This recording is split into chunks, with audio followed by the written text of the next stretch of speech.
We'll kick off with Charlie from the Sun.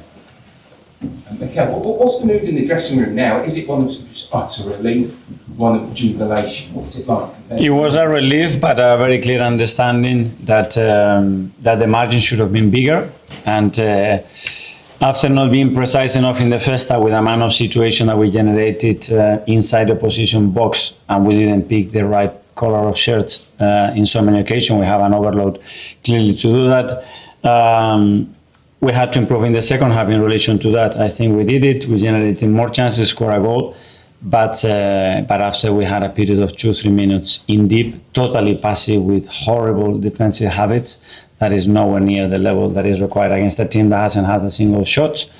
The first time that they had the opportunity to do it, they scored a goal, and this is the Premier League. And unfortunately, we are relieved because we managed to score a goal at the end and go and win it, but we need to improve in that sense for sure.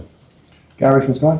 Mikel, there were times I think last season before maybe, when you wouldn't have come back to win a game like that. The grit of determination you showed to come back up as well as the late equaliser. Is that the difference that makes a Premier League winner?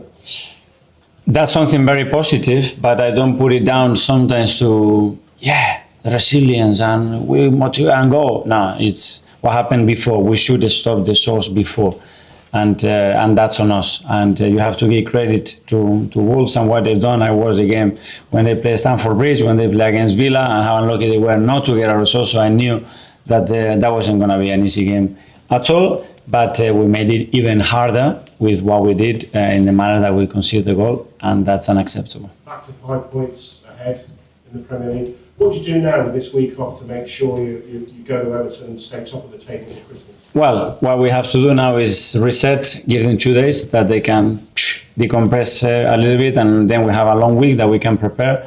When we don't train, there are things that slowly they deteriorate, and certain habits that start to deteriorate because you don't train them, and use that opportunity to do that. Give everybody a boost, because we know that the Christmas period is a lot of times a season defining, and we want to be on top of it. Tom from Reach. Hi, Mikel. Hi. I know there's always a lesson to be learned from every game, but is there ever a game like that where you just think, let's put that in a box, forget that ever happened, and move on to the next one? Learn from that and then move on. Yes, and every time you win the Premier League, you should be happy and you should be conscious of the difficulty of it. But we made it even harder for ourselves today, and that's the big lesson that we have to do. When the opponent merits something, that's fine, and they did a lot of things to make it difficult for us. But as well, the things that are on us, we should make sure that we improve them. Alex, BBC. Hi, Mikel. It's a natural thing for a team to want to protect their lead and get deeper and deeper, but how would you stop your side doing that when the margins are so small and there's so much on the line? No, it's deeper, and then we have the ball in the hands of the keeper and we don't play, we just kick it. No. This is on us, and we have to continue to play in the manner that we have to play. We can manage the result in a certain way, but it has to be being ourselves, and we can defend deep because they commit a lot of plays, so it's a moment that you cannot press them, that's fine, but the level of activity in that block has to be very different to the one that we had. Simon Levy Standard. Mikel, you spoke about this week about the dangerous cycle with injuries. Is Ben an example of that, and how's he doing? How does it look like a hamstring issue? Exactly that. Obviously, hasn't played a lot of minutes because the previous knee issue that he had. Then the moment he started to get some momentum, he had to play a lot because we didn't have any other solution. We had to even risk today Willie because probably wasn't their best call to play 90 minutes because we were buying tickets for another injury, but we don't have anybody else. But that's bad news for sure. Athletic. So what was the issue with Ben? Looks like a hamstring, so we don't know the extent of that, but probably tomorrow or the day after we'll know more. Isan Daily Mail. Mikel, this is the first time this season in the first half you failed to take a shot on target. Mm-hmm. Obviously, it's the worst team in the Premier League. How has that happened, and are you not frustrated? Well, because we didn't pick up the right color of the shirts, and when you have a free header 1 meter, normally we put the ball not on target, in goal. And we put it out, and time again. It is frustrating, yeah, but this is the game. But I expect to hit the right color. You have to be one in the back post to hit it every single time at this level. And today we haven't done it, so we started to make things more difficult for us. Okay, last couple. Dave, Guardian. Hi, Mikel. If pretty flat inside the stadium in the first half today. I don't know if you felt that as well, but I suppose the question is, did you feel there was complacency inside the stadium today? I don't know. Before Brentford, I called everybody at 7:30. Today was a late kickoff. I forgot to say that. But at the end, we have to completely do the game if we want to get that as well. So there's nothing to question to our supporters. It has to come from us. In the last minute, everybody was cheering and jumping off his seats. That's normal and understanding. Hopefully, we can do it from the first minute. Okay, finally, Hamza from the Times. Hi, Mikel. I know you said you were disappointed with a lot in that match, but that last 4 minutes, was that full gas, like you said? Was that what you wanted? Yeah, but full gas has to be from the 1 to the 96, and there were moments that we tried without being very, very efficient and probably not as clinical as we should be in defining moments. But then, yeah, and I don't think it's on purpose, but there were moments that obviously the period in the second half after scoring the goal, that is not what we want. That's for certain, and we have to improve. Okay, thanks everyone. Yeah, thank you.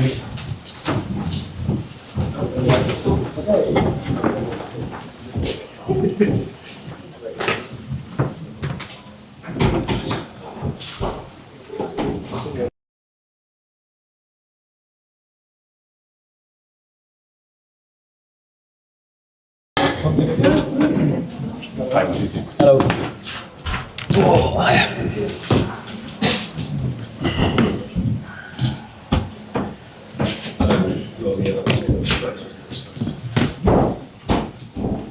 Yeah, can start. Pretty performance right at the end. Luck decided the game, and it was bad luck from the team. How did you see that? It was bad luck, but look, they earn it. That's why they are where they are. They're a brilliant team. I'm not going to complain about luck. I'm proud of the lads tonight, but obviously it hurts that we've lost the game. At the back. Just congratulations, obviously. Just wanted to know how important is it to keep squad harmony together and also keep the boys together after results like this, and given obviously your position in the league table. Yeah, look, it's tough when you're losing games, but performances can help. And we saw a really committed performance. We're struggling at the moment for results, but what we're not searching all the time for performances, and to come here to arguably the best team in Europe at the moment, we're not going to be able to open up. We're not going to, we had to take more. Monday night we took more risk. We opened up, and Manchester United did what they did in the second half. We weren't able to do that here. So we saw a team that were focused. They followed the game plan. They stuck together, showed a spirit, took the moment when it came, and almost delivered a sort of a perfect game in terms of what we can deliver at the moment. So that keeps people together. Yeah. The overall possession is interesting because Wolves had 29%, but then when we look at it in terms of the game state, when it was 1-0 Arsenal, it was more like 50-50 was off, as Wolves had like extended periods of time on the board, that resulting in the equaliser. So how exciting is that for you? And would it be ways for you to play more expansively against Brentford next weekend? Yeah, we played more expansively in other games. Obviously, coming here, it'd be difficult to do that from the first minute. They would pick us off. It wouldn't be the right thing to do. Once we're 1-0 down, clearly then we've got to play with a little bit more risk. We made some changes, both personnel and tactically as well, and changed the shape. And obviously then it was almost perfect. We found a way at the right moment we thought it was the right moment to get that equaliser. Look, I'd love to be able to come here and go toe to toe with Arsenal.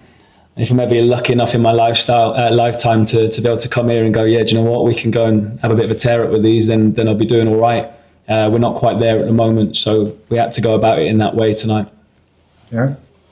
You alluded to this already, I think, but a lot of people out there think all is lost for Wolves in the Premier League this season. But if you're going to come to Arsenal, one of the favourites to win the title, the best team in Europe arguably at the moment, and to come that close to getting a result, can you sense in the dressing room that's something for you to build on? Yeah, of course. We did it. We went to Villa a couple of weeks ago, and we're similar. took a lot more of the ball at Villa that day as well. We were good. So we've had two brilliant, I would say brilliant, in terms of following the plan, away performances. And we've been a little bit more mixed at home. So there's certainly things to take. There's a lot of positives there, but it's another loss, and that's what hurts. So the dressing room was flat because of the nature of it and how it happened. In the cold light of day, and when the emotion sort of goes, we'll be able to take a lot from it. There's no doubt about it. I don't see a group of men that have given up.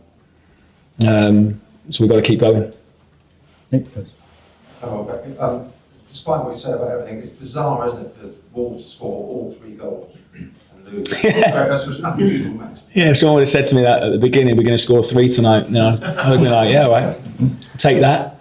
It was bizarre circumstances. But again, I just said it in one of the other interviews. He's aiming for that, for the corner. He'd be aiming for that position. So it's brilliant from them. But then it's just unfortunate for us how it went in. Hi Rob, how are Johnson and Mascara in the dressing room?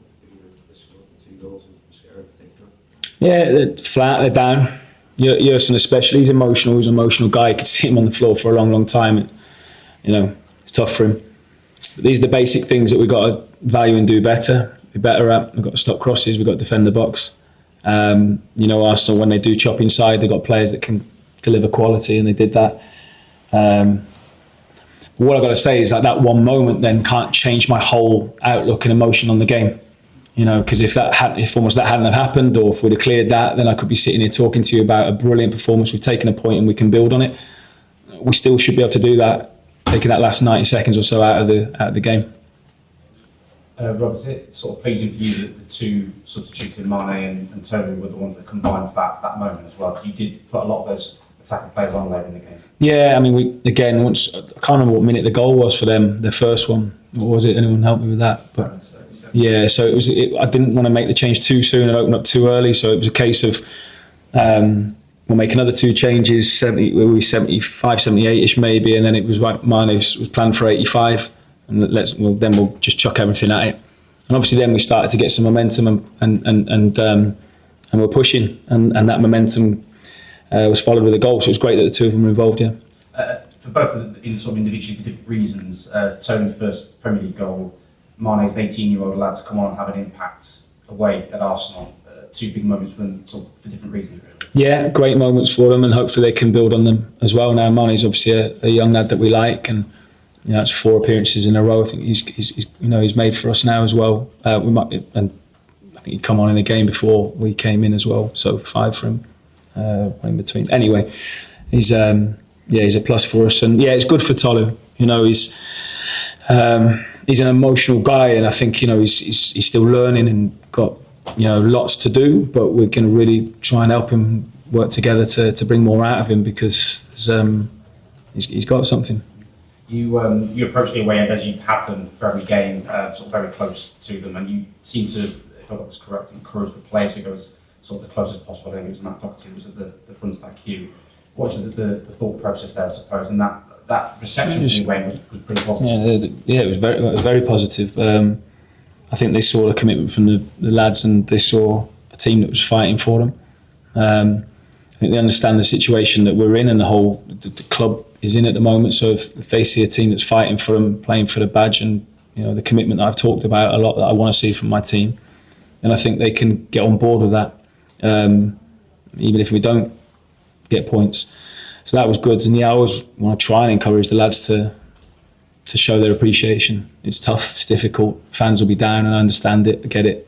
But yeah, I'll always do that and try and encourage the boys to do it as well. The fans are amazing. Just feel for them at the moment. Hi Rob, with Craigie midfield, seems a bit more defensive stability. And Joao Gomez as well seems to be the player used to trigger in the press. Do you think Gomez can be an important player? Oh, he is an important player. Yeah, he's really good.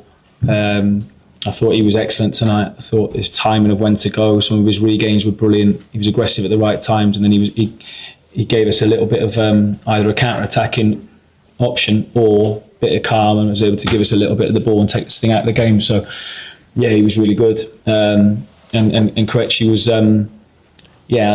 by trade probably, I know he's more of a defender, but with what we've got at the moment as well, we wanted two missing, and he provides someone that can play in a couple of different positions, and and that's really important. Do you think Strand Larsen's lacking a bit of confidence? No, I just think like this is how it can go for strikers. At times you can. Thought he scored a great goal at Villa the other week, and obviously got choked out with the sort of offside decision. He's fighting and working really hard for the team, and good things will come if you keep working really hard as he is. Then good things will come. Thank you very much. Thanks, guys.